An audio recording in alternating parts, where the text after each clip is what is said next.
Social media ভালো নাকি খারাপ? সত্যি বলতে এর উত্তর আমি এখনো পুরোপুরি জানি না, কারণ সোশ্যাল মিডিয়া আমার লাইফ অনেক চেঞ্জ করেছে।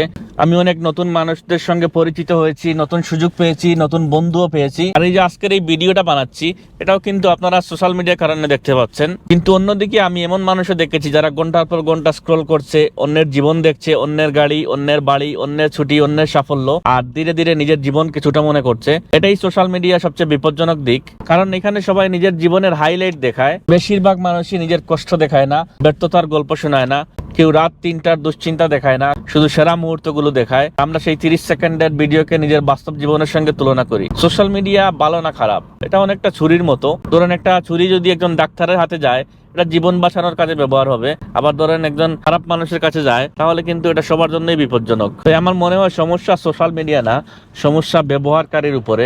আমরা এটাকে কিভাবে ব্যবহার করছি। আপনি ফেসবুক, ইউটিউব যদি লার্নিং এর জন্য ব্যবহার করেন, আমার মনে হয় না এটাতে কারো কোনো সমস্যা থাকবে। আপনি যদি বিজনেসের জন্য ব্যবহার করেন, আপনি যদি নেটওয়ার্কিং এর জন্য ব্যবহার করেন, দ্যাটস অ্যাবসলিউটলি ফাইন। কিন্তু কনস্ট্যান্টলি যদি অন্যের জীবন দেখে নিজের জীবনকে ছোট মনে করেন, তাহলে দ্যাটস ডেঞ্জারাস। তাই end of the day I think ডিসিশনটা আমাদের উপরেই। সবাই ভালো থাকবেন, সুস্থ থাকবেন।